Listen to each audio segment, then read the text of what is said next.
What up, though, One Pride? This is the Roar of the Lions UK podcast, the podcast where One Pride goes worldwide. My name is Anthony Fitzpatrick. I am joined by Ryan McCluskey. It is Wednesday, which can only mean one thing. We are here for the College Football Podcast. Ryan, how are we getting on this week? Good, yeah. We're close to football, aren't we? Like, week 0 is looming very quickly. And we're about 55 days from the NFL, so it feels like it's all coming back around again very quickly. Yeah. Our football season starts again in a matter of weeks, so I'm ready to get hurt all over again.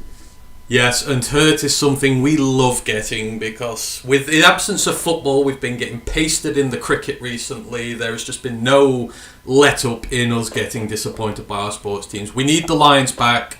We need them winning games to ease our broken hearts, but we will talk about that another time. For tonight, as I say, this is the College Football Podcast, Independence Day 2, Submergence. Yes, we are doing our previews of the FBS conferences, all 11 of them. We did the CUSA last week. This week, we're going to be giving some love to those teams who don't need no conference to be strong. We're talking about the FBS Independents, but before we get into that, we'll just go through all the regular housekeeping stuff. So, Roar of the Lions UK Discord, if you want in, just let us know. We will send you a link. It's all a lot of good fun at the moment in time. Main podcast, if you've not seen it already, we did a Detroit Lions pub quiz on Monday. Yes, we are at that time of the off-season where content is in short supply, so I had a lot of fun doing that. We gave ourselves a little quiz on the Detroit Lions, past, present, and all, and a lot of people came and got involved with that. So thank you very much, and say if you haven't seen it, do give it a check out. It is quite a laugh. Don't forget to like and sub, YouTube, Twitch, all that good stuff. We appreciate all of you who follow and support us. Don't forget Lions Nation Unite, Herman Moore's pet project, trying to create the best in Detroit Lions content in one app. So if you've not got it yet, do check it out. You will find us on there. You will find the likes of Dose Dion. You will find the likes of Detroit Lions on the Prowl. All those good people who do great Detroit Lions content you can find there. Right. Let us get straight on with this. In fact, no, let us say hello to everyone who is with us first this evening. Brian Shook is in the building. He says, let's get these D's and the B's, boys. Lions 1960s in the building. Says, howdy, lads. Howdy to you. And Lisa De Lorenzo is in the building. She says, hi, everyone. Thank you for joining us. As always, Lisa. And if anyone's listening in on Twitch, I know a few people are. Thank you for joining us as well. Right. Let us just dive straight down into it. As we said, today we're going to be talking about the FBS Independents, and then afterwards we'll take some questions about college football in general if you want, because there's only 4 of them this week. So, for the first time in living memory, when I say it might be a shorter show, it might actually be a shorter show. So, just to give the rundown, so to be an FBS independent, basically they are independent schools who are 4-year institutions whose football programs are not part of an NCAA affiliated conference. That means that as independents they are not required to schedule each other for competition like conference schools do. They create their own schedules. So last year we did these. There were 7 FBS independent teams last year, but like I said, we are down to 4. The BYU Cougars, Brigham Young, they have moved into the Big 12. The Liberty Flames and the New Mexico State Aggies we talked about last week, they both made the move to Conference USA. So we are left with 4 teams to talk about today. They will be the Army Black Knights, the Notre Dame Fighting Irish, the University of Connecticut Huskies, also known as UConn, and the University of Massachusetts Minutemen, UMass. Ryan, are the independents starting to die out? Maybe in a few years? Will there be any left? There shouldn't be, no. I feel like the independent time has been and gone. You can't force them into conferences, but I feel like with this certain instability and uncertainty around a lot of divisions right now, some of them will be shoehorned into filling holes because you can't have lopsided divisions and conferences. So I feel like the two undesirables will be the hardest ones to probably pick up because, let's be honest, we've just named two teams that no one really wants. But also Notre Dame will put up a huge fight. They won't want to join because they like their freedom and they'll class themselves as one of the premier sides in the nation. History-wise, mostly. But they'll probably put up a fight. And Army Black Knights, it's hard with a military academy. Where do you put them? Because of where they are based on regionally and how far do they want to travel while they're carrying out their time in and around working and doing their studies. So it won't be easy, but I feel like give it 3-4 years. Will there just be Notre Dame left? Maybe, yeah. I feel like they'll probably be the last one to go because they won't just go anywhere. No, of course, everyone wants it to be the Big Ten. Well, it won't be the Big Ten next year, but the rivalry in Michigan. But we'll get into all this. We'll talk about Notre Dame and their future a little bit later. So let's start it off. And the first team of the evening we're going to talk about is the Army Black Knights, one of the three service teams in the FBS. So they are based in West Point, New York. Stadium is called Michie Stadium. The 2021 season, which we talked about with them last year, they went 9-4. 2022 saw regression. They ended up 6-6 on the year. The reason for independence given at this moment in time for them,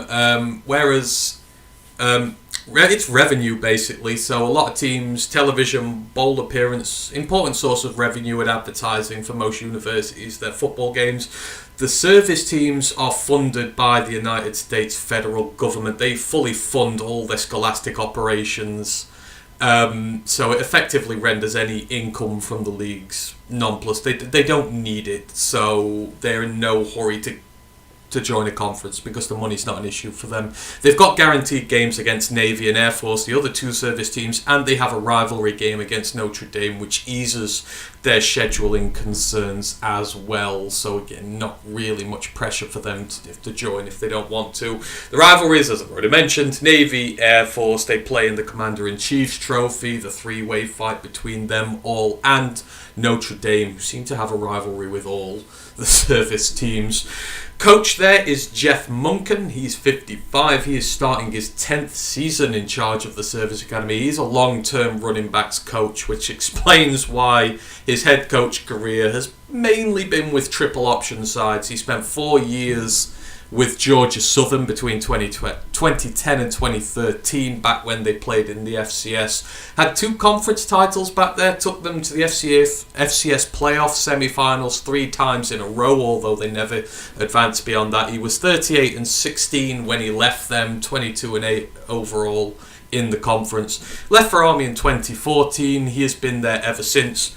Had a rough start with the Black Knights. They went 4-8, 2-10 in their first 2 seasons, but since then he has had just 1 losing seasons. The other 5 seasons before this one, they had 8 wins, with 2 of those in double figures, before 6-6 represented his worst season in about 6 years last year.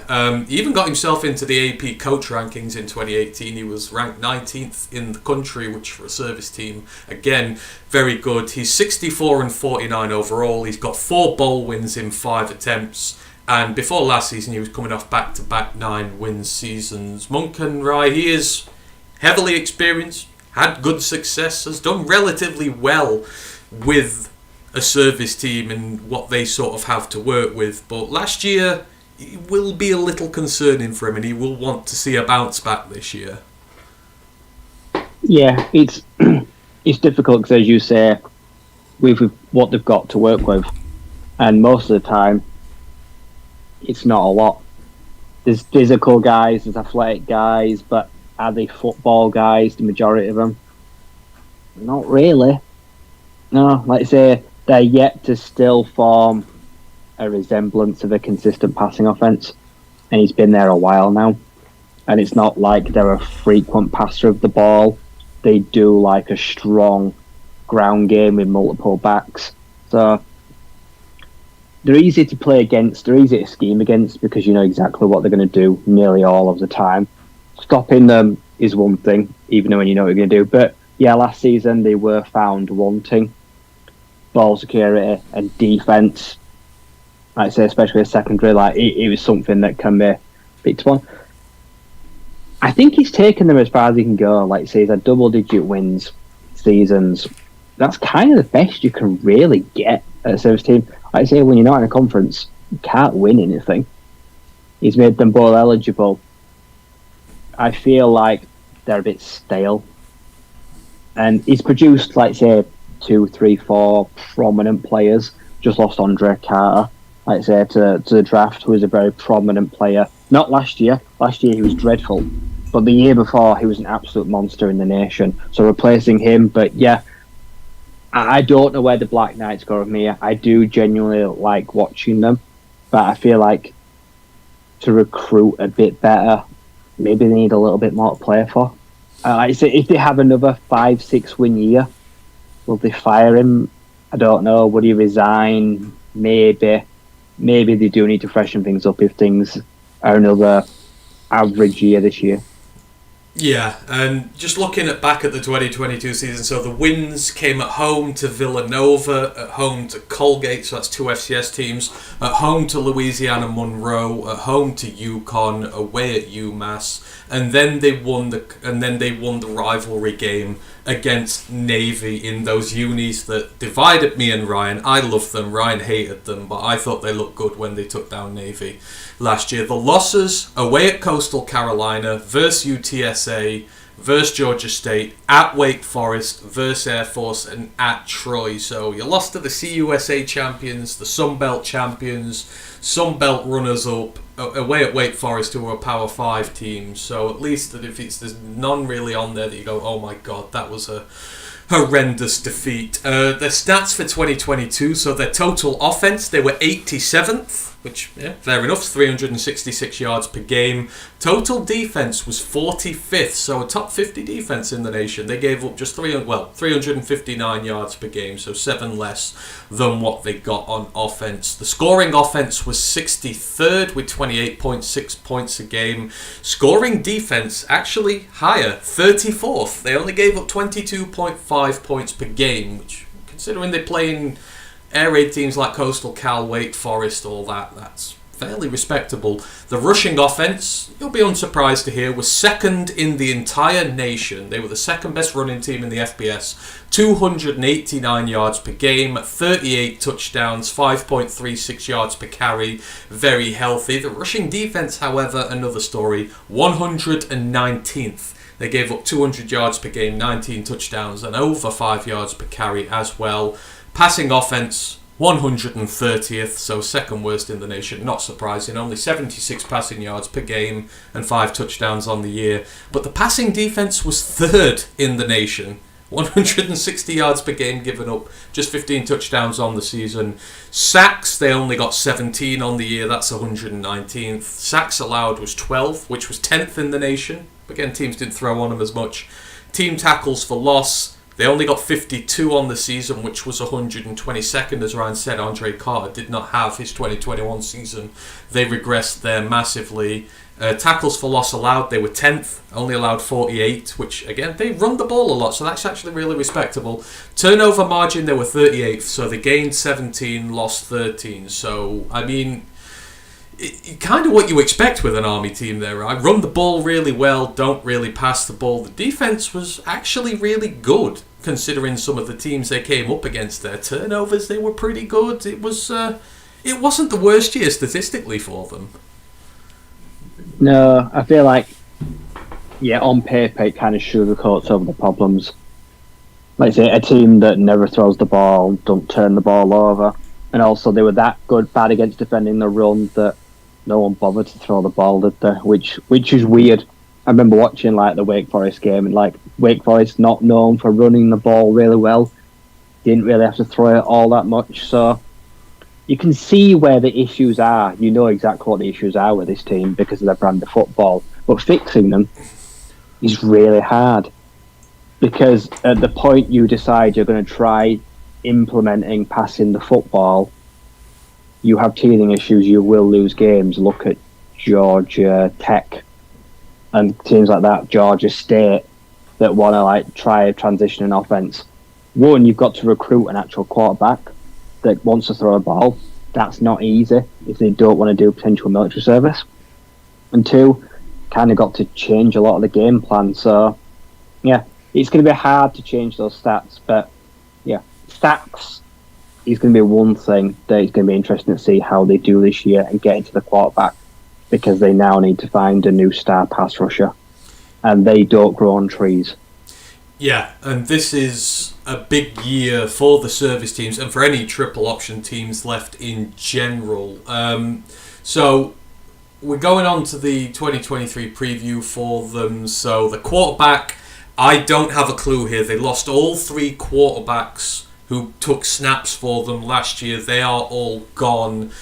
Bryson Daly seems to be the next guy up, but very little data exists on him. I think he literally took one snap for the team last year, so I can't give you really anything much about him there. But the preview, it's a pretty simple scenario for service teams. Run over as many people as you can with the triple option, but that is going to be a little bit harder this year, right? Because of the implementation of the new cut block rules in college football. You aren't allowed to do the cut blocks anymore. That's really big for triple option teams because a lot of their schemes rely on the cut block, all these, but the rules have been changed.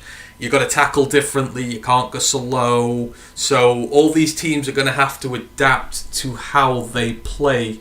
However, Monken is very shrewd, he's been around a long time, and he does seem to have realised that the age is coming where triple option teams are going to need more of a passing threat, and that comes in no more so form than the appointment of a new, I think he's a co-offensive coordinator there that he's brought in, but he goes by the name of Drew Thatcher. So he comes from Division 2 team Nebraska Kearney. And why is that important? A Division 2 coach.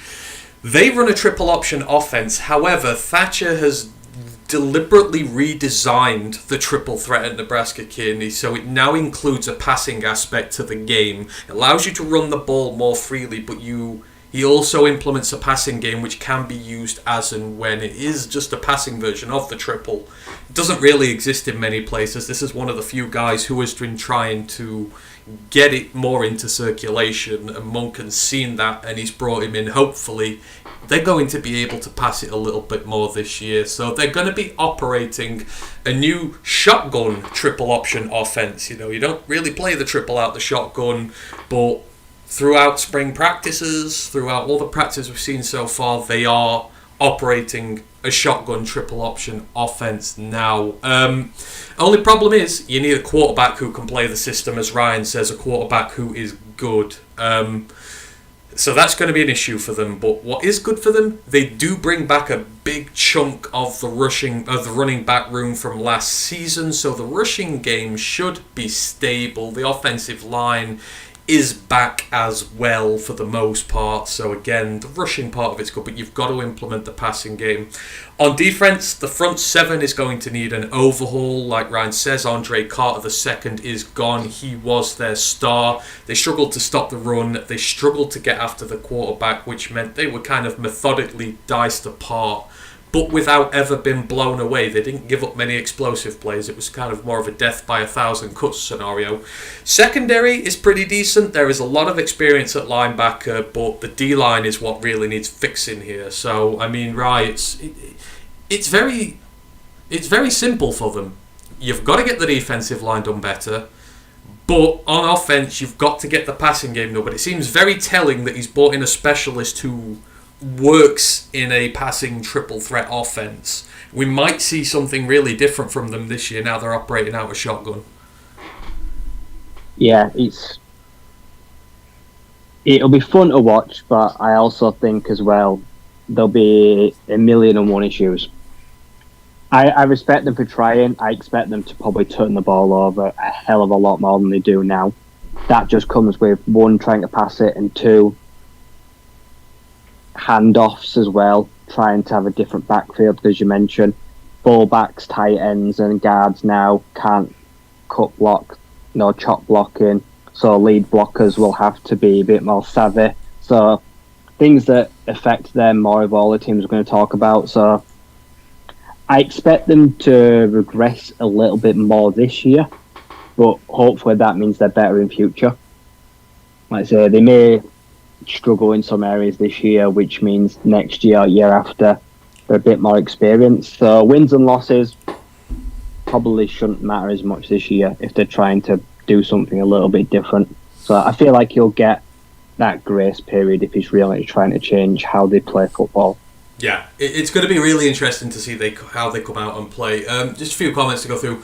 Lions 1960 goes, Army's uniforms against Navy were great. Glad you agree with me there, Brent. Lisa goes, the military academies do have a disadvantage. The players are students. Those students have to have academic scores to get in. They also have to have recommendation from a political individual. I did not know that. That is my piece of information for the day. And Brian Shuck goes, aesthetically, this looks like the New Heights podcast with twice the useful content and not quite the same athletic ability. Appreciate that. So, in terms of the schedule for Army this year, so they're not playing week 0. They start away at Louisiana Monroe, then they're at home to Delaware State, then you're on the road to UTSA and Syracuse, then you're at home to Boston College and Troy, on the road to LSU, then you're at home to UMass, then you play Air Force at Neutral Field, they're playing at Mile High in Denver in the CIC, then you're at home to Holy Cross and Coastal Cal, then you've got a few weeks off, then you've got the big game against Navy this year, which is getting played in Foxborough, home of the New England Patriots. That, Ryan, I mean, that's a rough schedule. You're away at UTSA, the former CUSA champions. You're away at Syracuse, that's a Power 5 team. You're away at LSU, that's an SEC team. And then at home, you're facing Sunbelt champions Troy. You've got Coastal Cal you're playing there. I mean, you've got Holy Cross, you've got Delaware State, you've got ULM, but, they're going to need to adapt quick this year because that is a hard schedule for them. I don't see them winning 6 games. Just on paper, I feel like they're going to struggle. I can genuinely see like an FCS upset. I can see someone Holy Cross beating them, coming off an undefeated 12-0 year, full of confidence. They could try capitalise on an Army team that is in flux. So yeah, Delaware State, Holy Cross, teams like that, they'll fancy their chances against an Army team that is trying something a bit different and is a bit understaffed. So yeah, they could win 7 games. They could honestly win 3 games. I think that's going to be a rough year. Yeah, I can foresee this being a tough one for them. They're going to have to hit the ground running. Like I say, when you're changing the very principle of the way you play football, you saw with teams like Georgia Southern, you saw with teams like Nebraska, trying to get away from the triple option to more of a passing game is a very arduous and long process with a lot of bumps along the way. But who knows? If anyone can prove people wrong, it will be Munkin. He has just traditionally done very well with them year on year, always gets them above 500. So if anyone's going to prove us wrong, he will. The player to watch to finish this off, people going, is it a linebacker or a running back? Well, this time it's a linebacker. Leo Lowen, the linebacker for Army, is 6 foot 215 pounds, one of 3 FBS players last season to record 100 tackles, 3 sacks, and 2 interceptions. He was the player of the game in the Army-Navy rivalry game. He's a versatile defender who can play at DB in addition to his regular role at linebacker. He also does a little work off the edge. But interestingly for a linebacker, and especially a Service 1, he got an 85 grade in coverage last season. He's more than just a hard-hitting linebacker. He can move as well, and he is really good in coverage, even though when you look at him, you wouldn't think so. He's named as one of Army's 2 defensive captains this year. Obviously, again, to be a captain in a service side, you have to have a level of leadership and a level of responsibility higher than the average team. He's coming into his senior year. He's going to be looking to make a huge impact on the Knights defense this season, so keep an eye out for Leo Lowen. And he's got the AJ Hawk chin as well. I love the chiseled chin that you get, so you might hear his name a lot. Right, let us move it on. And I know this is the team that Ryan will want to talk about because we talked about them a lot last season for a variety of different reasons. They were really good, they were really bad, and they were a little bit ugly as well. It is the Notre Dame Fighting Irish, established in 1887. They reside in Notre Dame, Indiana. They play at Notre Dame Stadium. The 2022 record 9-4. Their reason for independence, they are basically one of the most financially valuable football programs in the country, thus negating the need for them to secure revenue by joining a conference. They're currently holding the TV stations hostage for their next TV deal, which is why they might go into a conference, they might get their own deal, who knows. But Notre Dame, it was a very fun season to cover for them last year. I'll just quickly go through. So the rivalries, if you want to go through the rivalries in full, go check our show last year. I went through them a lot, but they have some really big ones. So USC is their primary rival. They play for the Jules Sholele. That's produced, I think, 40 national championships, 14 Heisman Trophy winners, 184 All-Americans. Sorry, it'll be 15 Heisman Trophy winners now with Caleb Williams. It is a very storied rivalry indeed. Then you've got Navy, Michigan State, who they play for the Megaphone Trophy. Miami, they used to. It was the Catholics versus Convicts rivalry, which got actually so heated that they discontinued it back in the 90s. But they love a good rivalry. Notre Dame, Ryan, they were the very interesting team last year, let's put it this way. Highs, lows. Sometimes you didn't know what on earth they were last season. Yeah, it's been a rough start for Marcus Freeman, who was their heir apparent, being their star defensive coordinator, one of the younger head coaches in the country, one of the more higher touted ones. So you expected him to come in and straight away implement a defense that was going to be stout and be able to hold up against some of the higher powered offenses. We got a real mixed bag. So far in his time there, it's been very up and down. I'd say you don't know what they're going to get. Struggling against really bad teams, then turning up against some of the better teams, looking like they could pull off the upset. And the program's in a weird place, I feel. I don't feel like they're very settled. They've also just had, another big player turnover. So he's lost a lot, but he's also recruited really well. So from 24 and 25, they're looking really strong. I've seen them bring in a load of high level recruits, but in the meantime, keep losing players and losing some staff as well. So this year, I don't know. This year could be rough. It could be a fun one. So, as you've already mentioned, the head coach at Notre Dame is Marcus Freeman. This is his second season. He's 37, as you mentioned rightly. So he is a defensively minded coach. So he was the mastermind over the Cincinnati Bearcats defense between 2018 and 2020. They were the best in the American Athletic Conference in pretty much every discipline. He caught the attention of Brian Kelly when he was at Notre Dame. He was his first choice for defensive coordinator. He brought them in, and when Kelly left, as I said, he gained a big following very quickly, and when Kelly left, everyone was clamouring for Marcus Freeman to get it, despite the fact he'd not been there that long.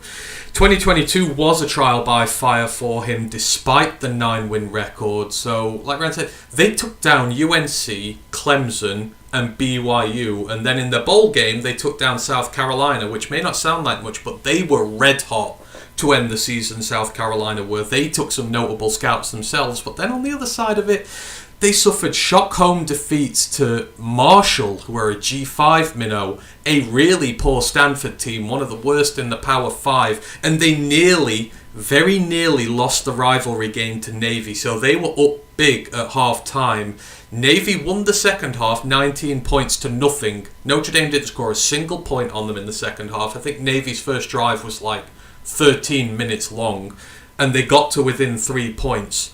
And then when it came to the big matchup games against Ohio State and USC, they got beaten by them double digits in both games, so they weren't really able to hang. That's the rivalry game. They lost to USC.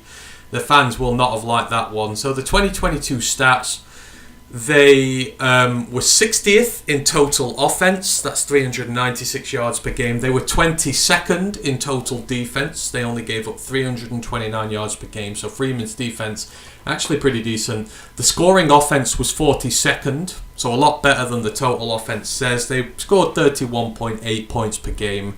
Scoring defense was 39th. They only gave up 23 points per game. The rushing offense was 35th. 190 yards per game, 25 touchdowns, went at 4.6 yards per carry. Rushing defense was 37th, so pretty good in both. They only gave up 131 yards per game and less than 4 yards per carry.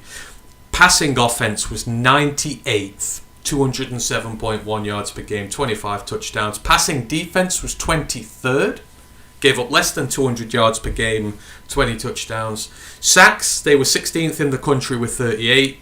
They were 40th in sacks allowed. They only gave up 21. 40th in the country in tackles for loss with 84, and they were 16th in the country with tackles for loss allowed. They only gave up 55. Turnover margin was 85th. They gained 15 and lost 18. I mean, you listen to all those stats, and the thing is, Notre Dame expect to be in the playoffs. They want to be a playoff team. They that's where they want to be. There's a lot of 20th, 30th rankings there. Total defense, you're 22nd. Scoring offense, scoring defense, you're top 45. You've got to be top 20. You've got to be top 10 if you want to be elite going into the playoffs. So whilst good, that wasn't great last year for a team like them and their aspirations. No, and everyone can hear the one that you highlighted was passing offense. What was it? 98th in the nation. They have cycled through. Oh God! Like I think the last 4 quarterbacks that have non-start games for them, they've struggled. They've struggled for a consistent winning quarterback now for a couple of seasons, and we know why they addressed that. And that is the one jump I've got to see this year. If every stat stays the same, and their 98 passing offense becomes a top 40 offense, top 30 offense, I genuinely think they can make the playoffs. Everywhere else across the field last year, they were sound. But quarterback and mentality, like I say, losing concentration, underestimating teams, taking Navy and Marshall way too lightly. Because statistically, they were fantastic, but on the day, he just didn't turn up. Or for halves, they went completely missing. Freeman has got to sort that stuff out. Like I say, he's well respected, he's highly paid, he's got one of the most famous programs in American sports. They've got to be trying to get into the playoffs. And not before it expands and then they just walk in, because when it expands, I expect them to just walk into the playoffs. He needs to get in now and earn it. Not then. And yeah, I'm hoping someone they brought in this year is going to be a big part of unlocking that. Well, let's talk about him. So we've talked about the 2022 season. Let's look towards 2023. You've rightly said quarterback has been what's holding them back for many years now. I mean, well, I guess since Ian Book left, he was steady for them. But since Book left, there's just been nobody who's really taken that team by the scruff of their neck. So they have gone out. And this is one of the most intriguing quarterback propositions, if not the most intriguing quarterback transfer in the entire FBS this coming season. They, of course, have gone for Sam Hartman in his 6th season in college football, the legendary Wake Forest quarterback. 12,974 passing yards for Wake Forest. He is heading to South Bend for his swan song to try and increase his own draft stock. His production has gone crazy in the last 2 years. He has thrown 77 touchdown passes to just 26 picks. He has thrown for about 8,000 yards, and he's got 12 rushing touchdowns as well, although 11 of them were in 2021. I mean, Hartman's had to put up numbers like that to match the absolute monstrosity which was the Wake Forest defense he has had to work with. And now for him, the pressure meter rises as Notre Dame will expect in year 2 of Marcus Freeman. And they have been waiting very patiently for a quarterback capable of bringing them success. I mean, this is intriguing in one of many ways, Ryan. Everyone says, Sam Hartman, he's been done over by the Wake Forest defence, which is true. He is not going to have that problem at Notre Dame. They have a really good defence, which is only going to get better, may possibly be elite. But he's going to a program which has got a lot of expectations, so can he continue his miraculous form over these last few years? There's so many questions to be answered. What do you make of this, and what sort of QB are Notre Dame getting? Because you've watched Wake a lot more than me, so you can kind of maybe describe his skill set better than I can. Yeah, like I say, in the past, so we've had Tyler Buchner, Drew Pine, we've had Ian Buck, we've had Jack Cohen, plenty more. Just they just had to put up with average at best quarterback play for the last at least 3 years. And Sam Hartman, like I say, he's one of the most experienced QBs in the nation because he's basically nearly 24, so he's one of the older guys. He's had played through multiple injuries. He's just come back off of a medical issue where he didn't know if he was going to play this year. He didn't know what was going to happen, so he took an extended period of leave to sort himself out. He's come back, been cleared, said he's good to go. And for me, Notre Dame, when I knew they needed a quarterback, I thought to myself, they've either got to get Sam Hartman, they've either got to get Devin from North Carolina State, or they've got to get someone like that, or like DJ Uwungalele. Like, those were the three guys I thought they kind of need to get one of them. And they went out and they got one. Sam Hartman basically was his own offensive coordinator in Wake Forest. He basically ran the show because, one, like I say, no defense, and two, basically no run game. Like, he had really struggled, like I say, but he had weapons. He had tight ends like Blake Whiteheart. He had star receivers like A.T. Perry, guys that he could trust. Yeah, and he's been in part of some of the funnest, wildest, craziest games I've watched in the last 2 years. He's scored 40, 50, 60 points basically off his own, and he turns the ball over. He'll throw bad interceptions. I've seen games where he'll have a meltdown. He'll throw 3-4 interceptions, but then he'll throw 5 touchdowns next week for 400 yards, and he'll dominate a team. He's undersized. He's not got the big frame. He's not the best runner, but if you want pocket presence and a leader, he's your guy. And as you mentioned, there's a way more at stake for him this year. If he has a bad year, he's going undrafted. That's without a doubt. If he has a great year, he probably gets drafted in like the 5th round. And the difference in money between the 4th round and the undrafted is massive. Like I say, he'll be nearly 25 by the time he hits the draft, so he'll already have people kind of bashing him for that. So, yeah, it's a huge year for him. It's a big year for Marcus as well, like I say, because he's a defence that was so good. It's lost some key pieces, but I don't expect it to miss a step, to be honest. I still expect the defence to do really well. But who's going to step up on the offence? Who's going to be the star receiver? Like, is there one there right now on the roster? Is there a guy that's ready to be Sam Hartman's guy for this last year? I'm not sure about that. That is where I'm worrying about the weapons. You've got 1 year left. Can someone be a consistent weapon for him? But yeah, they've basically got one of the best 4 quarterbacks in the portal, I'd say.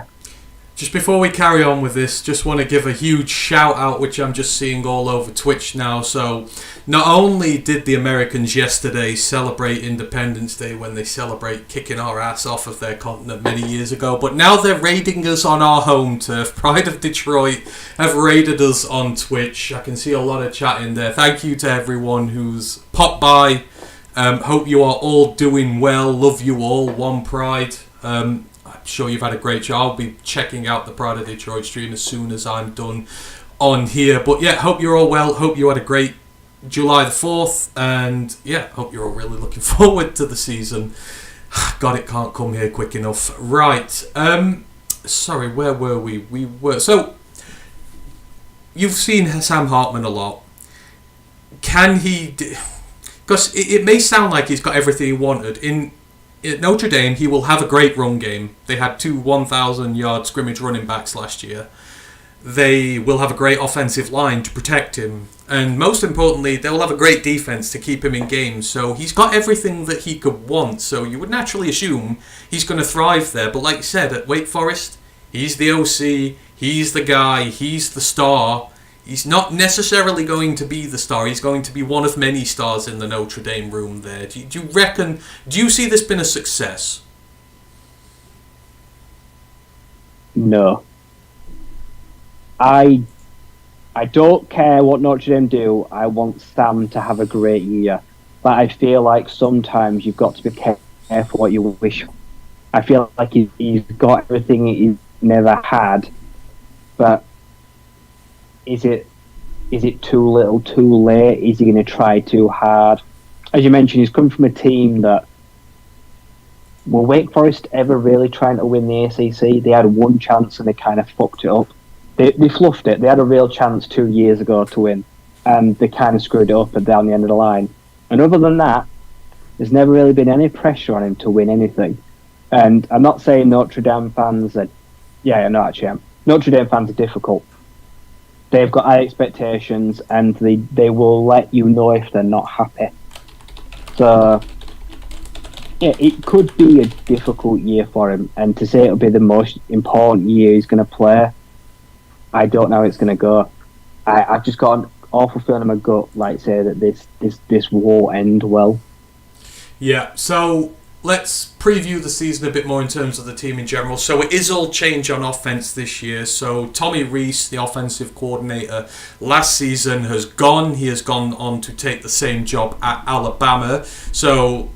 Freeman's already on his second offensive coordinator and he's only just going into year 2. They noticeably failed to land some of the big names they went after, so they've had to promote from within. So Gerard Parker, he was the tight ends coach. So he coached Michael Mayer last year, one of the best draft prospects out there in the draft, just gone.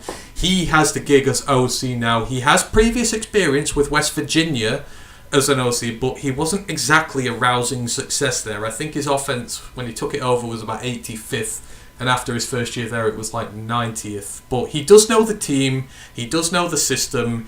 It may allow him to settle quicker.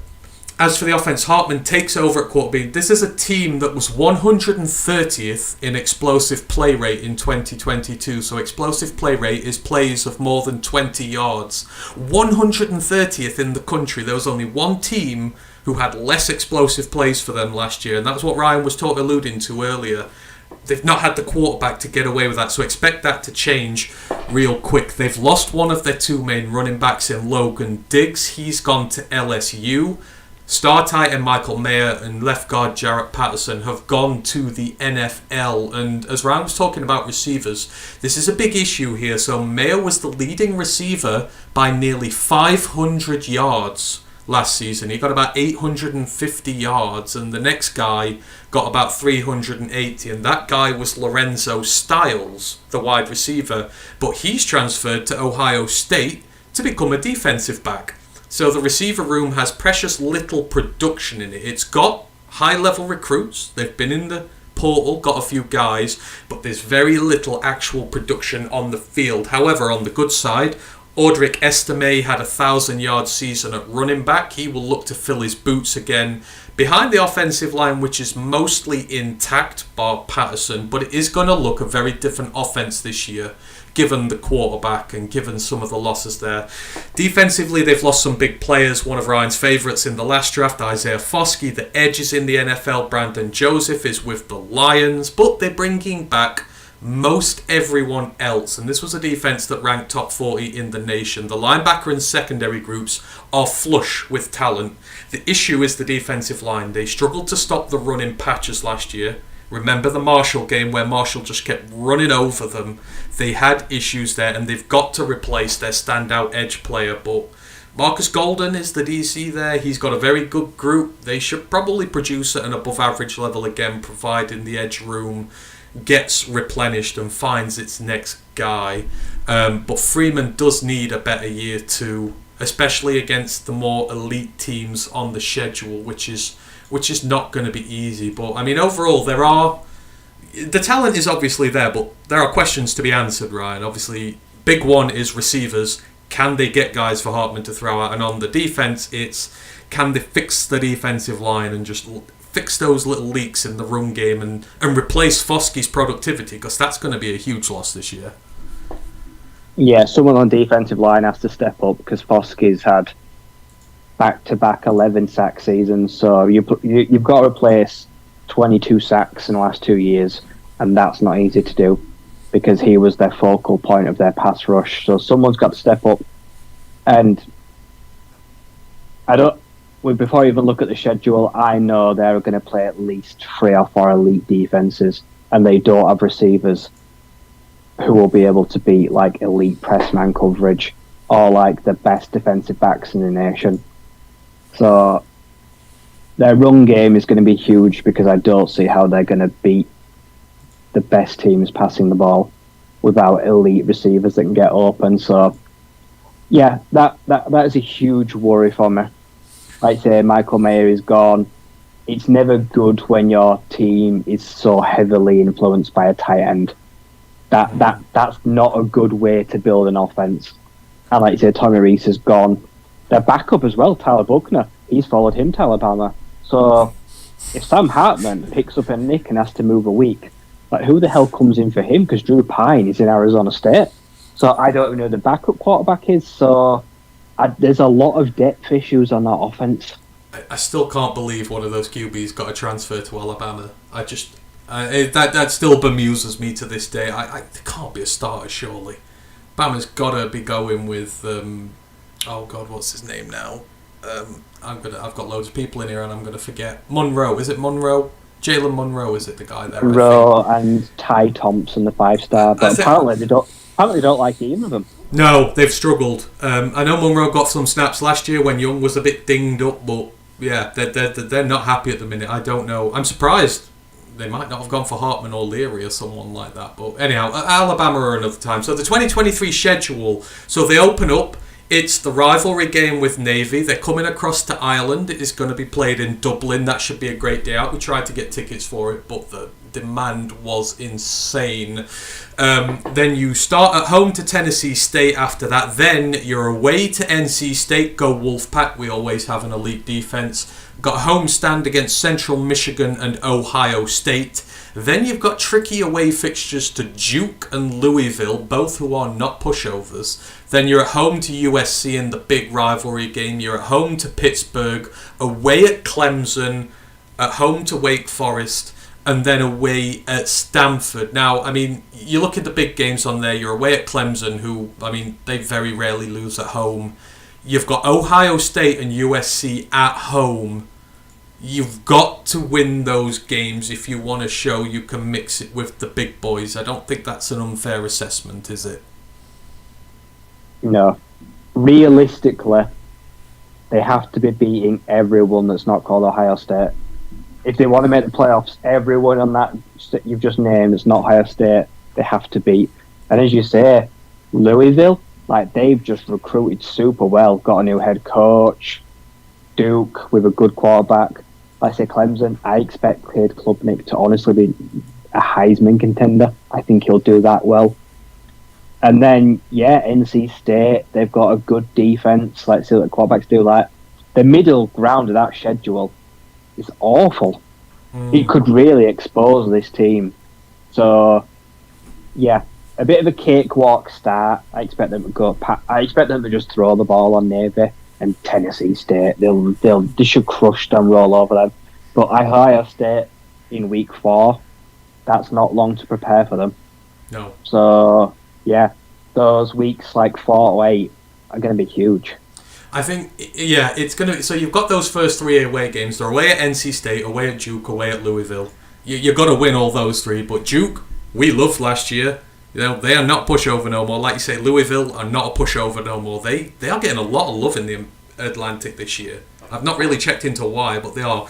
And of course, you know, my Wildcats are always great on defense. So if you don't come with your offense that day, we can still beat you even without Devin Leary. Got Brennan Armstrong this year, so you're gonna test your secondary out some. So very interesting. The schedule is a tough one. The player to watch. there's only one player you're going to watch this year. Well, no, there's multiple, but in terms of the draft next year, of course, we're talking about Joe Alt, the left tackle, 6'7", 317 pounds. Dude is a monster. First team All-American, didn't give up a single sack last year on over 400 pass blocking reps, and led an O-line that, as I say, saw 2 running backs get over 1,000 yards from scrimmage on the season. He is a potential franchise-altering left tackle with aspirations of going top 5 in the NFL draft if he has another standout season here. He's got a couple of technical issues to work out, but I mean, he's 6'7". It is to be expected, and he's still only a junior, so there is so much more room for him to grow. And this is a team that has consecutively produced at left tackle Zach Martin, Ronnie Stanley, Mike McGlinchey, and Liam Eichenberg. But Alt has the potential to be better than the lot of them. I don't think that's an unfair statement, is it, Ryan? He is a beast. He is a beast. And he's just a product. As you mentioned, Notre Dame, they're one of the O-line U's. It's just a conveyor belt of just stud tackles. No matter how good that bad they are on both sides of the ball, it never feels like O-line is ever really an issue, especially when producing NFL calibers. So, yeah, Sam's getting a good tackle. Like I say, he's not had the most consistent O-line play in the last year, so he's got to utilise what I consider to be a really good O-line unit. Yeah, and I mean, just a quick point. This draft for tackles is loaded, isn't it? You've got Alt, you've got Fashanu at Penn State. I think the one at BYU, Sumayaya, is it? He could be the best of the lot of them. There's ridiculous amounts of tackle talent this year, but Joe Alt is the guy you want to watch if you need a tackle next year in the draft. Dude is an absolute stud. Right, let's move it on. We got 2 teams left to go, and one of the Cinderella stories of college football last year, we didn't see this coming. Not many people saw it coming. We're talking about the University of Connecticut Huskies, also known as UConn, established 1896. They hail from East Hartford in Connecticut. They play at the Pratt & Whitney Stadium. The 2021 season, they went 1-11. They were done over by Holy Cross, who were an FCS team, and they lost the toilet bowl to UMass. Neither team had won a game in 2 years at that point when they met. And they lost that game. Jim Mora comes in last season. We pontificated last year, Ryan, what's going to happen. His, let's just say, very blunt style of coaching was either going to kick them into shape and make them rethink their ways, or they were just going to completely ignore him and this thing was going to implode. Against all odds, they went bowling. They finished the season 6-7. It may not sound impressive, but we'll talk about it in a minute. It really was. The reason why they're independent, by the way, they were part of the American not so long ago, but they got an invitation from the Big East in 2019. They are another sports conference, but they don't have a footballing department. So all UConn's sporting departments transferred over to the Big East. The American would not let them stay as a football-only member, and so they had to become an independent team. So that's why they didn't want to, but they just had to, because the American wanted all of UConn's sports departments, and they would not do it. Coach Jim Mora, as we mentioned, this is his second season. If you remember, he of infamous rant fame, he chucked his team under the bus when he was coach at the Colts. He hadn't coached since he was at UCLA in 2017, before he got his job in 2022, so he was out for 5 years. He took over a team that was dead in the water in 2021 and had flat out quit on their previous head coach. But as we said, his tough love ways went the way of they actually came out and played for him. So they had a really rough start last year. They went 1-4. The only win was over FCS opposition, and they lost their starting quarterback to an ACL tear in week 1. so they had to put in freshman quarterback Zion Turner, and they came alive with a 5-1 stretch in which they took down Mountain West champions Fresno State, or eventual Mountain West champions Fresno State. They took down a Power 5 team in Boston College. I know they're not good, but they're still Power 5. And Liberty, who had been ranked in the AP Top 25 for a big chunk of the season. And they miraculously made a bowl game in year one of the Jim Mora era. They lost it, but, I mean, you didn't see it coming. I didn't see it coming. He did a minor miracle at that team last year, and they actually looked like a very competent football team. Yeah, I remember this time last year when we were doing the preview, and I said, what the hell was he thinking? I'm pretty sure I said it was a dreadful hire, and he was an absolute lunatic for taking the job, and it would all end in tears. And I probably couldn't have been any more wrong. Like I say, it started terribly, and they proved me wrong. And then, yeah, things got weird. Like they beat teams they shouldn't have beaten, or teams that should have beaten them had terrible weeks and let them off. And down the stretch, they were really competitive. And for a school that's just known for basketball last year, actually had a football team that you could kind of talk about fondly and kind of did itself proud. So I've kind of got expectations now this year. I don't know if that's crazy or not, or if that'll blow back up in my face. But yeah, I kind of expect them to be competitive this year because they've shown they can, despite facing quite a strong level of adversity. Yeah, exactly. It was. I'm in on this team now. I want them to do well. Like I said, the 2022 results. So they won at home to Central Connecticut, at home to Fresno State, away to Florida International, then home wins over Boston College, UMass, and Liberty. And what do we say about these poor teams, Rye? Win your home games. That is where you build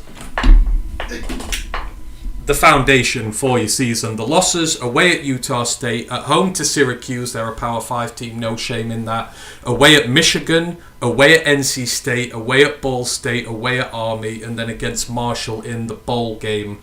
The 2022 stats: total offense, they were 124th, 303 yards per game. Total defense, they were 70th. So, not too bad. The scoring offense, they were 117th, 19.4 points per game. Scoring defense, they were 62nd in the nation, just 26.2 points per game they gave up on average. The rushing offense, 33rd in the nation. They had the 33rd best rushing offense going, 191 yards per game, 20 touchdowns, 4.73 yards per carry. Very, very respectable. The rushing defense was 93rd. They gave up 169 yards per game, 24 touchdowns, 4.4 yards per carry. The passing offense was 127th, just 112 yards per game, 12 touchdowns. But again, they had to put a true freshman in game one for the rest of the season. That's understandable. Passing defense was 43rd in the nation, 210 yards per game and 15 touchdowns. Sacks, they were 81st with just 26. Sacks allowed, they were 29th with just 18. Tackles for loss, they were 102nd with 64. Tackles for loss allowed, they were 110th. They gave up 91. Turnover margin, they were 67th. They gained 22 and they lost 22. Now, you sort of dig down into this, Ryan, and the run attack for them, the rushing offense was really good. The reason it was so bad on the whole was because you've put a true freshman in game one and you're on a team that's not got much talent. That's going to skew with your figures. But the rushing game, specifically with Nate Carter, those first few weeks when he was getting 100-yard games on the year, he did something really good in his first season. I mean, your defense is 70th for UConn. That's right up there. He had a good year on the stat sheet as well. Yeah, like their O-line was fantastic. Like I say, like so high for sacks allowed, one of the top 40 rushing games in the nation. And yeah, their plan after week one was basically, we're not going to throw the ball because a mixture of we don't trust you, but also you're just not ready. And as you say, an equal 0 on turnover margin. So they didn't lose any more than they took away. So they basically just said the true freshman, just hand the ball off, take your shots when you needed to. And it worked. like I say, they weren't scoring points, but they weren't conceding any. They were winning a lot of like one-score games, a lot of games where they only had to score 20 points. They were really gritty games. They came down to the wire. A lot of them, they were won and lost in the fourth quarter. So when the backs were against the wall, they found a way to get through the wins. And like I say, it was through rushing and then a decent secondary that wasn't allowed to be exposed of explosive players, because they didn't give away that many explosive players on the year. They were pretty tight on the back end. So it really does raise hope for this year. Mm-hmm. If those things stay the same or just as good, and the quarterback situation is a little bit better, and they score a little bit more heavily, like they've kind of realised that they can win without having to throw the ball. So when you realise you can throw the ball a little bit better, it kind of opens up the playbook a little bit. Yeah. So they should be better on most fronts this year. Their offensive line will still be key. Like I say, it was trench warfare last year. Like say, a young running back had a great year. Good, strong offensive line that also kept the quarterback upright even though they weren't throwing the ball. So that will have to be the key this year as well. A strong offensive line, and they should score more heavily. Yeah, absolutely. So looking at the 2023 season, we'll talk about it now. So the quarterback situation is up in the air. So the quarterback who got injured game 1 last year was former Penn State quarterback Taquan Roberson. You will remember him, Ryan. He went all the way. That was when the team was really bad. He was looking for another chance in college football. He is fully recovered from his ACL injury. And then you've got Zion Turner, who was the freshman quarterback thrown in for his trial by fire last year. I mean, the stats were respectable. He was 149 of 258, so it was 58% passing. I mean, for a freshman, that's pretty decent. 1,407 yards, 9 touchdowns, but 10 interceptions. But again, freshmen, you can legislate for those figures. He actually also had a rushing and a receiving touchdown. So, rookie quarterback had a passing touchdown, rushing touchdown, and a receiving touchdown in his first year. I don't think there are that many who will have done that. In terms of the team in general, so the offense kept it very simple. Get the running game going, keep pounding, try to control the clock. Oh dear God, I said it. The passing game was... oh dear. The passing game was painfully inefficient, as we've said, but again, this can be... You're throwing a true freshman in there. You can't blame the team for this last year. It was just very unlucky, but the ground game started off well, and it finished over the final weeks. 4 starters back on the offensive line, which, as Ryan mentioned, is very good. You've got Christian Haynes, Noel Afori-Niadu, Valentin Sen, Chase Lunt. These are really good offensive linemen. These are the returning regular starters for them. And you've got a running back rotation of Victor Rosa and Devontae Houston to work with. They both had good production last year.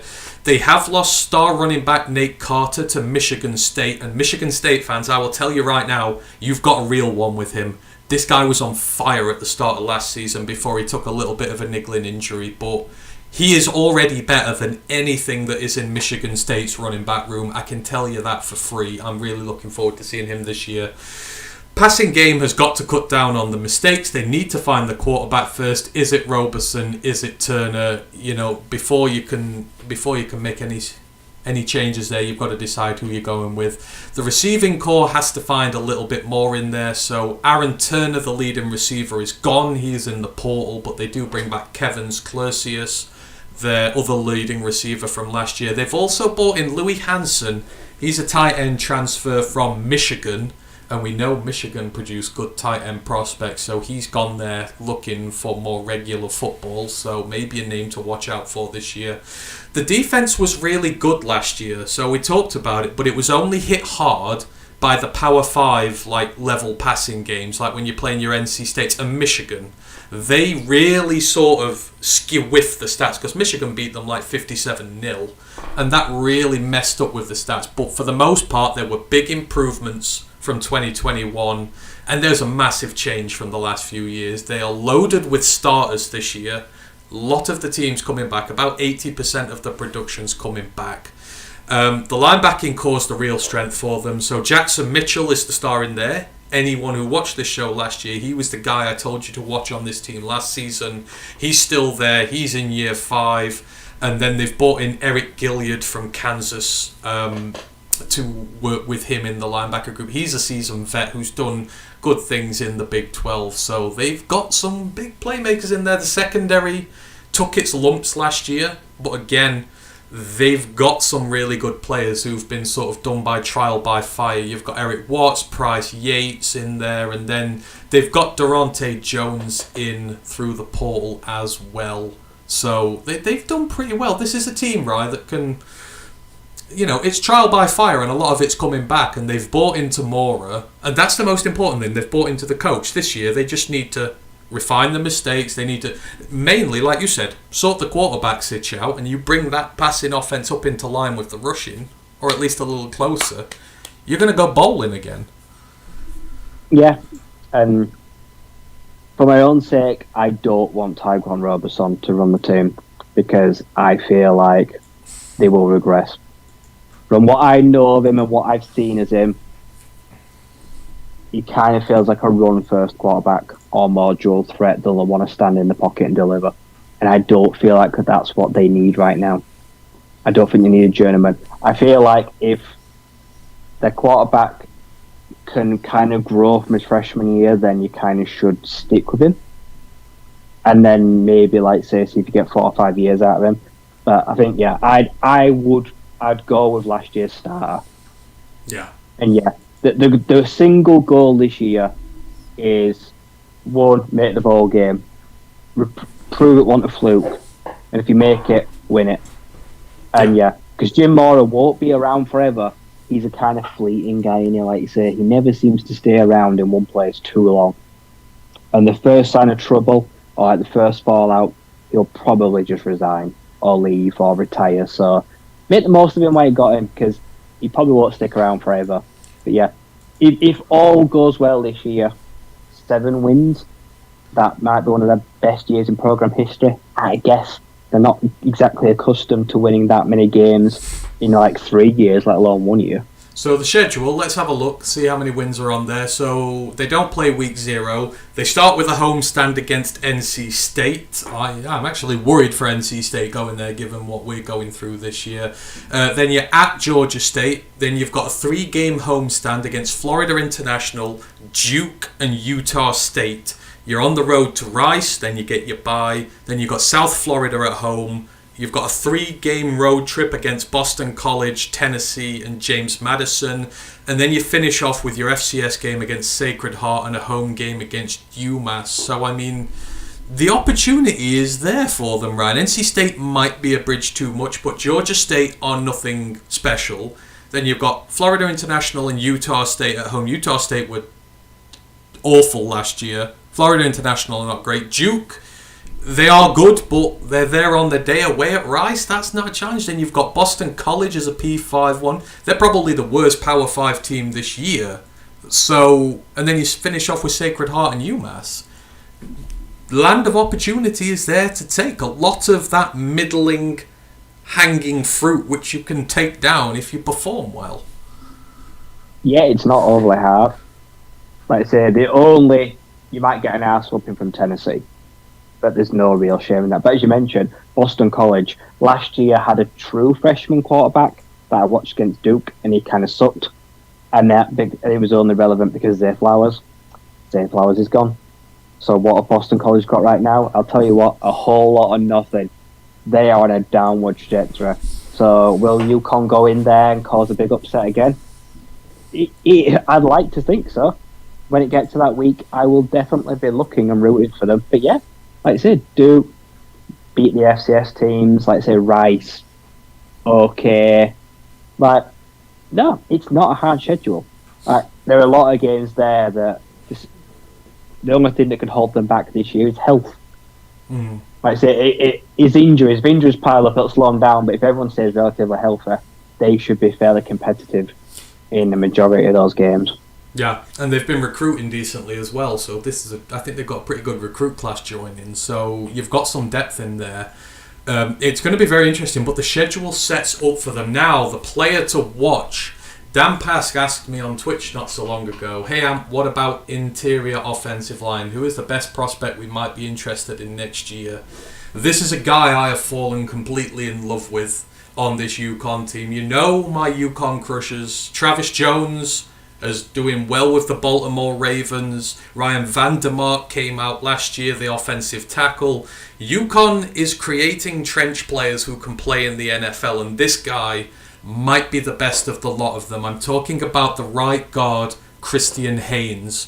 He is 6'3", 305 pounds of brute strength. He is vastly experienced. He is a 4-year player at UConn with over 2,500 snaps played, and these last few seasons he's really coming into his own. So on 350 pass blocking snaps last year, he gave up 0 sacks. He gave up just 3 pressures overall, and he had a 91 grade in pass pro. He's given up just 2 sacks on over 850 pass blocking snaps in the last 2 years. The run blocking has improved year upon year to a career high 85 grade last season.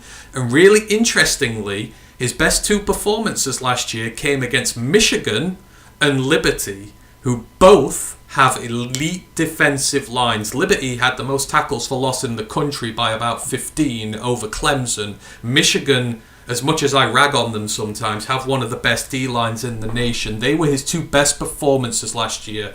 He was an All-American last year, just the 3rd All-American in UConn history, the 1st since 2010. He even got named in PFF's top 101 college players of 2022, which UConn players don't go to. He could have gone to the draft this year, but he chose to come back for 1 more year to further improve his game.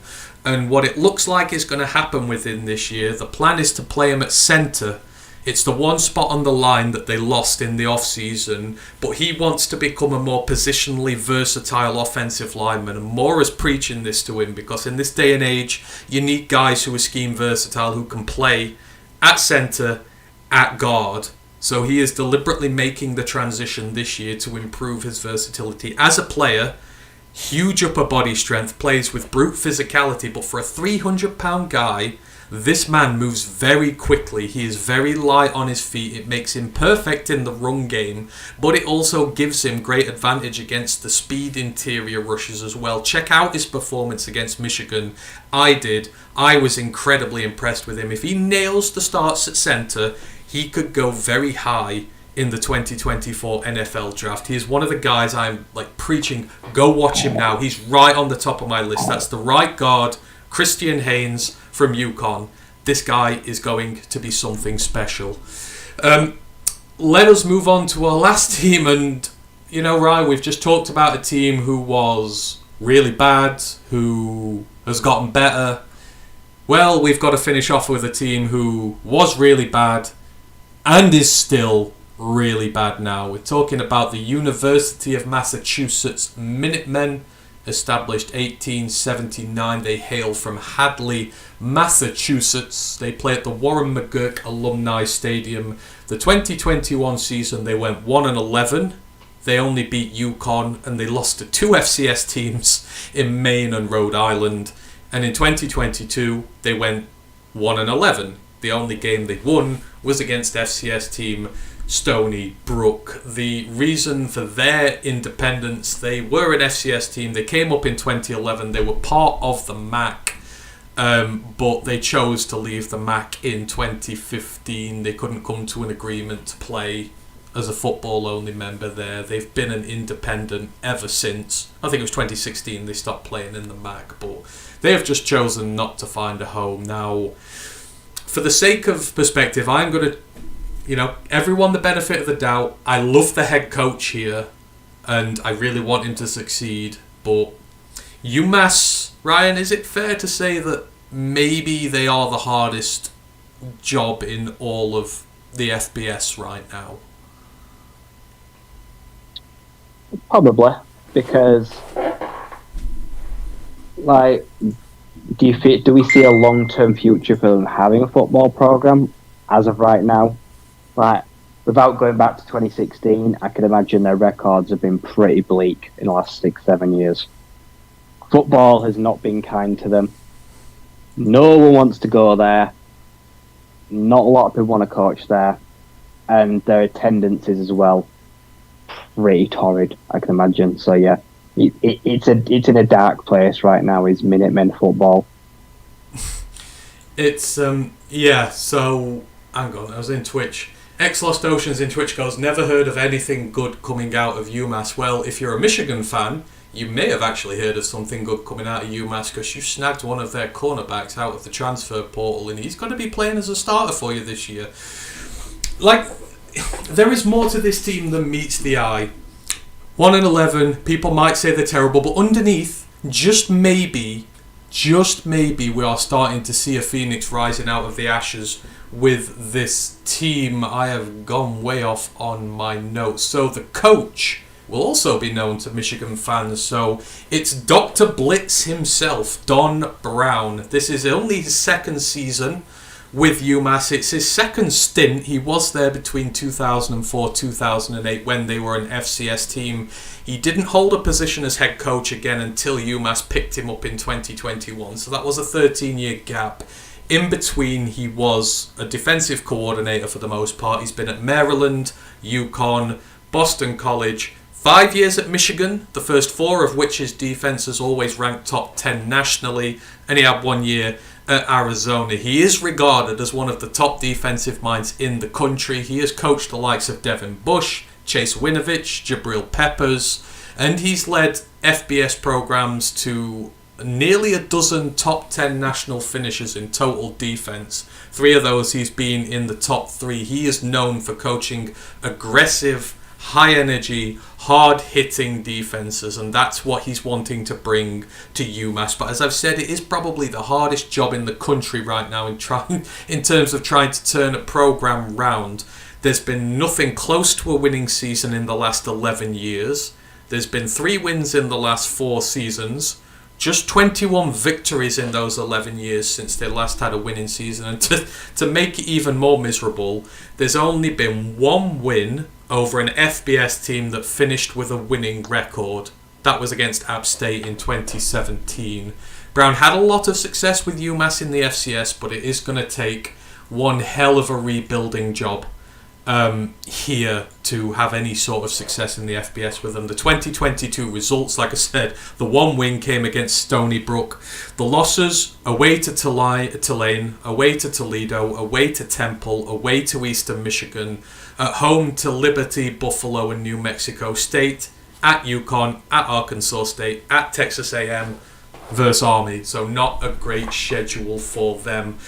The stats on the season begin to reveal an interesting picture of what's happening there. So the total offense, 129th in the nation, so 3rd worst of everybody, only 265 yards of offense a game. The total defense, 55th, 370 yards per game given up. So his defense is already starting to take there. The scoring offense, last in the country, dead last at 131st. They only scored 12.5 points per game. The scoring defense was 104th at 31 points per game. So while the defense as a whole was actually pretty decent, they gave up quite a lot of points last year. The rushing offense was 68th, so perfectly respectable, 150 yards per game, 10 touchdowns, but only at 3.4 yards per carry.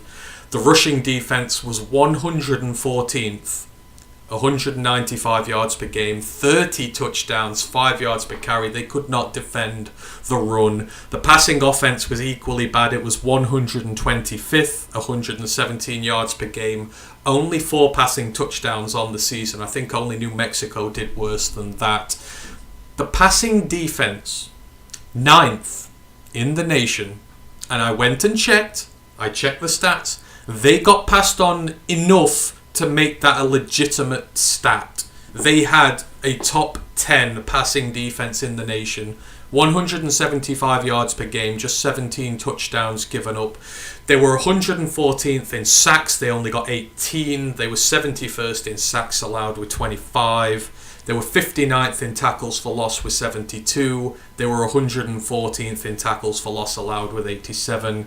Turnover margin was 91st. They gained 17 and they lost 20. Now, while most of that is ugly, you can see in 1 year, the start of what he's trying to do there. That defense, whilst giving up a lot of points, it gives them hope for the future. In 1 year, he's already gotten one guy a transfer to Michigan. That's one of the biggest Power 5 schools there is. There's talent there. He's brought in some more. Is there just the smallest flicker of hope for them if he can get this defense going and dragging this team along? It's hard because although they're not giving up yards, so their rushing defense was good, but then they're giving up 30 rushing scores. So they're bad in the red zone. Is that they're bad in the red zone, but in the middle of the field they defend the ball really well. That's something that can be worked on. Like I say, red zone defense, if that improves, then yeah, it will turn around. But for everything that's good on the offense, good on the defense, it sounds like the offense is pretty rancid. 12 points a game scored, just 4 passing touchdowns. I don't know. I'd have fired the offensive coordinator this year. Probably. After 1 year of that, I'd have probably tried someone new for this year. But I can't imagine it's easy to get transfer portal players there that want to play offense.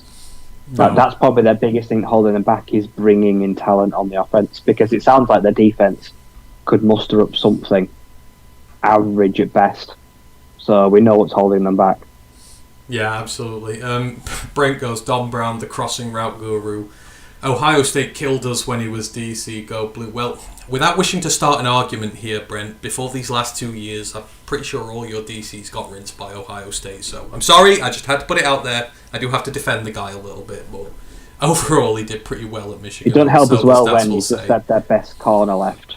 The best corner left, the ninth best passing team in the nation. The best, yeah, and they've got a really good secondary actually, and I keep forgetting the name of the guy who was gone, but they have just poached a corner from there. Wallace is his second name, I remember. Oh God, where's his name now? I've got him here. Where the hell was he? Josh Wallace. So Josh Wallace is the corner who's just gone to Michigan. He is expected to be a starter there. So Mora's making talent already. You can get a guy that big already to one of the big Power 5 schools. It does show you something. So for 2023, this is where it gets interesting, Rye. The quarterback. Could it finally be his time in college football after so far it has been an absolute train wreck? Tyson Fomachan is now there. It's his first year in UMass. It's his 5th in college. He's 6'3", 227 pounds, regarded as a dual threat back with a big arm, but he has only ever thrown 50 pass attempts in his first 4 years at college level. It never got going. He spent 3 years at Clemson, but obviously he sat behind Trevor Lawrence, then DJU, and just as he was starting to get a look in, he tore his Achilles, and then Kate Klubnik comes along, and that's kind of all she wrote for him there. He left. He went to Georgia Tech to try and get the starting gig last year, but failed to do so, which is concerning. So now he's ended up all the way down at the bottom at UMass. But, I mean, despite all his struggles for UMass, this is still a really big coup for them. He's got 3 years of eligibility remaining, so it's still possible that he can salvage his career. And if he develops even to like half of what they thought he was when he first came to college football, that UMass offense is going to be better after one snap than it was the entirety of last year in the passing game. What do you make of him going there? Can this be finally his moment? It's hard because on the face of it, it reeks of desperation. Like I said, the fact he couldn't win the Georgia State job, like, that's bad from a 4-star recruit that was very highly touted coming out. Georgia Tech. Yeah, that's really worrying. Like you say, a team that's transitioning to a passing quarterback and he could not win their job. That's quite alarming. So, on a personal level for him, deep down, he must really feel like he's scraping the barrel having to come here. But at the same time, he has done nothing so far in college to warrant starting anywhere. So, this is probably very humbling for him. Like I said, to sit behind some good guys, and now he's found himself here. It could be a fairy tale. Like I say, he could come in, suddenly give the worst offense in the FBS. We might as well just call a spade a spade. They are the worst passing offense in the FBS. Can they get any worse? No, they can't. They can only get better. Is he going to salvage something from his career? Debatable there, but can he use UMass as a springboard to get back to a Power 5 team? Quite possibly. That's probably what he's thinking. If I come here and have a good year, I'll probably get another chance to lead a Power 5 offense again. So, technically speaking, for them, it's an insane pickup. Like I say, to get someone of his caliber, now they just kind of need it to click, which is really difficult when you get someone in with a bit of a chip on the shoulder. Like when we saw Last Chance U, and you saw guys like John Franklin and DeAndre Francois going to East Mississippi Community College. That's kind of what this is. And they go in there like they were the big dog, and now they're not the big dog anymore. They've never have been. So I'm really fascinated because I have not seen anything of him at all, realistically, ever, to know what kind of quarterback he is. So the first time we're going to see him is at the lowest of the low. So I really hope he can lift that offense. Like you say, it could be a springboard for his career, but at worst, remember Harrison Bailey last year went all the way down to UNLV, who were awful themselves, and you thought he's going to get the starting job there.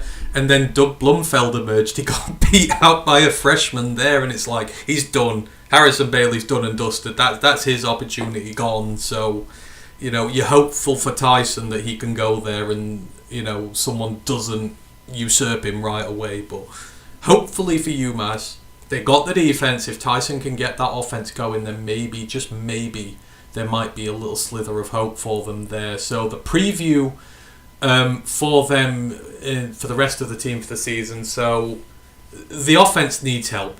12.5 points per game. They averaged just 266 yards per outing. There were 4 touchdown passes to 14 interceptions. So Brady Olson was the guy last year, but I don't think he's gonna maintain his job there. I think Tyson Fomichan is gonna win that one. So they have had a success in the transfer portal. George Johnson and Isaac Ross are back. From them, they went to the transfer portal, but they came back. They got Anthony Simpson from Arizona. They got Mark Pope from Jackson State. They are improvements on what was already there. The offensive line, it wasn't actually that bad for the running game. They've got 4 starters back, and they've got just enough depth to be able to come up with a decent starting 5 for Fomichan, give him something to work with. Elias Merriweather, the standout running back, is gone. He's done. But the second leading rusher, Kayron Adams, is back. And the rotation, again, should just be about fine. So they have something to work with on offense. If Fomichan can get it going, they've got enough to make a competent, maybe top 90 offense if they tried really hard. Defense, actually really good. So Don Brown is a big part of that, but his defensive coordinator, Keith Dudzinski, who's followed him everywhere. There was a big improvement last year. So in 2021, they gave up 5,820 yards. Last year, in 2021, that came down to 4,435. So nearly 1,500 yards knocked off the defense and what they conceded the year before. The pass rush was non-existent. The tackles for loss improved. They got a bit more help from the interior, but they do need to find pass rushers. But the secondary was really good. They had 9 picks and allowed just 175 yards per game, which for a team like UMass is actually pretty good. Now, granted, they weren't facing some of the best offenses in college football, but you still got to defend. You've got the likes of Deshaun Jerkins, the transfer safety in there, who's coming from Vanderbilt. Really big pickup for them. You've got Jordan Mahoney, the standout corner from last year, who's staying there. So you've got good secondary. The defensive front, like I said, does have work to do, but you've got a big monster DT in Billy Wooden. He's 310 pounds, big anchor against the run game, not so much against the pass rush, but you've got your anchor on the D-line. You just need to put some parts out around him. Garrell Johnson's the standout linebacker. He's had 134 run stops over the last 2 years. Very busy, but overall, linebackers do need to be rebuilt just a little bit. But, I mean, taking it all into account, the defense is still going to be pretty good. They lost Wallace, but there's still enough guys in there to build around. And if that offense becomes good, it could be, maybe not a bowling team, but they could win 4 or 5 games potentially. Yeah, if they can turn their good defensive yardage into more red zone stops and forcing more field goals, because, like I say, as they get closer to the goal line, they were susceptible to a lot of rushing touchdowns. If they can fix their interior and force more field goals, and Fomachan turns out to not be Tate Martell 2.0 and actually does go down all the way at the bottom and do something, then yeah, they could win 4 games. And I know that doesn't sound a lot, but basically the bar is so low that their expectations, it's kind of easy when you're at the bottom and you have expectations, because everything else is just a plus. So as long, other than just losing every game of the season, they kind of can't get much worse. So if they win 3 or 4 games, that's a vast improvement. And it's not a huge ask. Like I say, only a few things need to change, and you will win 3 games of football fairly easily. And I can imagine they've got a lot of FCS teams, like I say, to play. So the chances of winning a few 3 or 4 games are very doable. So yeah, it'll all come down to the quarterback. Yeah. If they can score 15, 16 points a game instead of 12, they will win 3 games. Like I say, if they can score closer to 20 points a game and their defense is just as good, they could win 5 games. So yeah, their quarterback will take them as far as they can go. Yeah, we'll do the schedule in a moment. Quickly, X Lost Ocean says, I'm a Hawkeyes fan, so that me bigging up Josh Wallace just there meant nothing to him because he won't be playing for his team next year. Brent goes, big yards per game drop. Have to admit, that's great coaching job or scheme. It's coaching. It's utterly coaching there because he doesn't really have the talent to work with. He's very aggressive in his defense. The defense overall is a lot better than the scoring defense, and you would expect that with an aggressive defense. They might get more stats, more stops, but they will get burned a little bit more over the top because they are a little eager.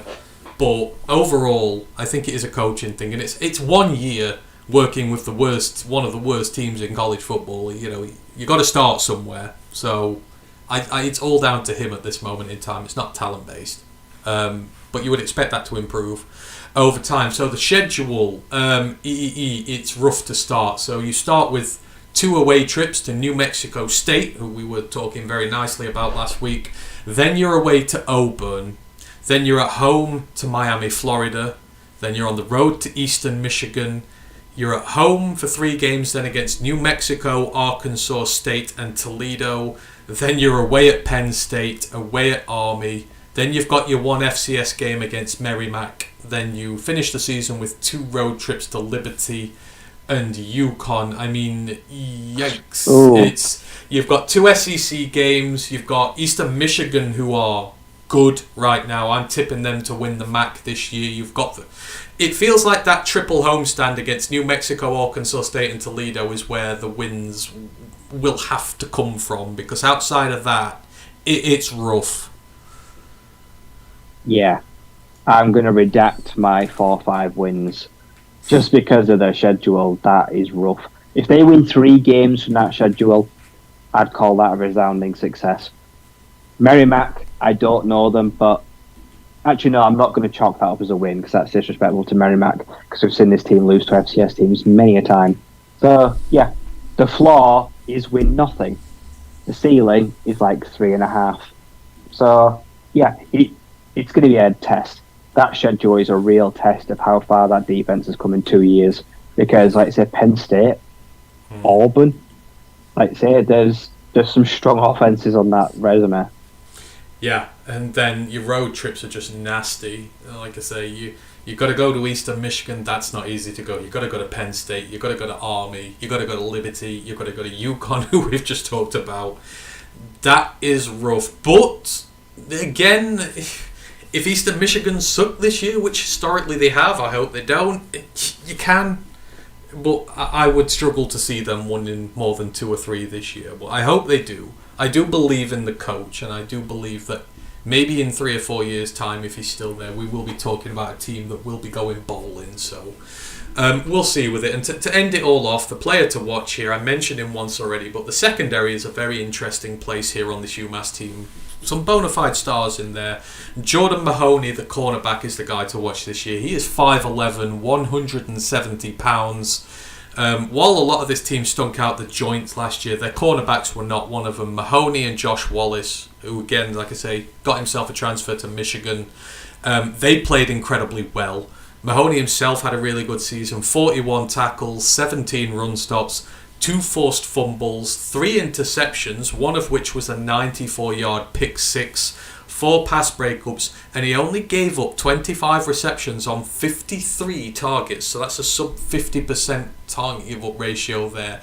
He did give up 7 touchdowns, but again, this kind of comes back to the whole very aggressive scheme that Jim Brown runs. You can do well, you can get stats, but you are going to get burnt over the top. But the second year, so I'll give him there. He's versatile. He played 100 snaps in the box, 150 in the slot, and 460 at corner last season. Like I say, Don Brown's defenders play aggressive. Mahoney is that personified. He is not the biggest, but he fights and wins with the best he comes up against. And now with Wallace gone, he's the main guy in that cornerback room, so it's going to be up to him to shine this season. But I believe he will.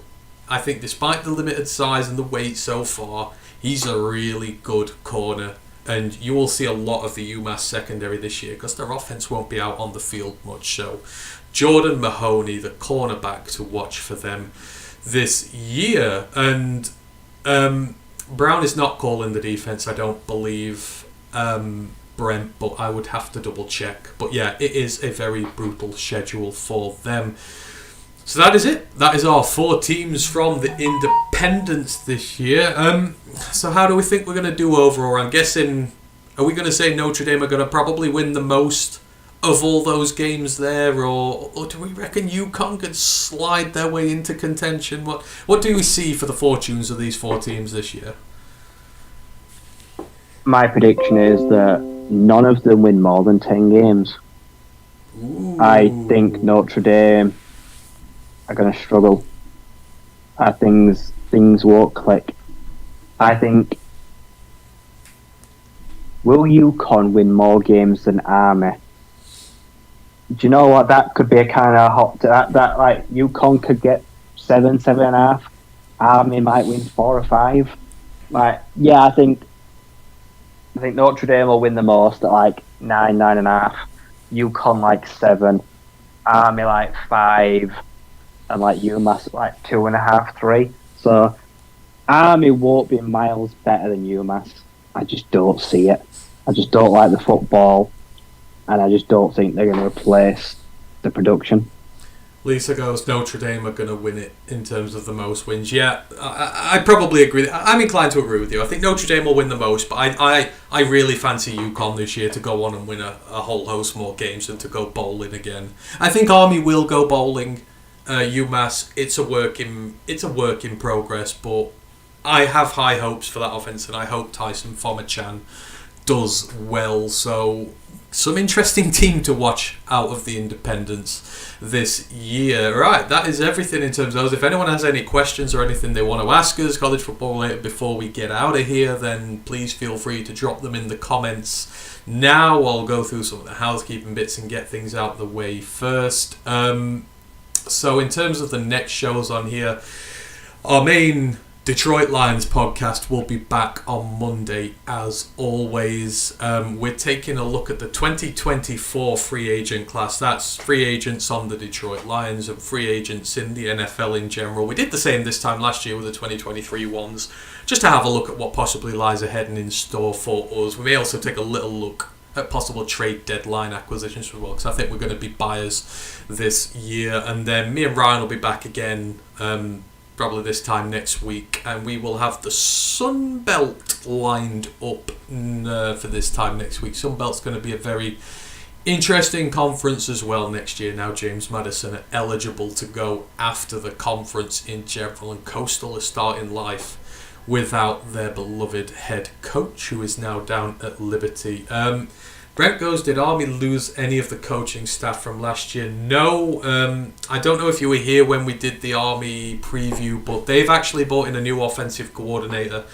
He's from Nebraska Kearney. He's called Drew Thatcher, and Nebraska Kearney are a triple option team who pass the ball, which is what Army want to become. They are a Division 2 team, but they've specifically brought him in for his expertise to implant a passing game and a triple threat offense. So it's going to be very interesting to see how they play this year. They're playing a shotgun triple-based offense, which you don't see very often. So Army going to look a whole lot different on offense. But I think defensively, I think all the guys are still the same.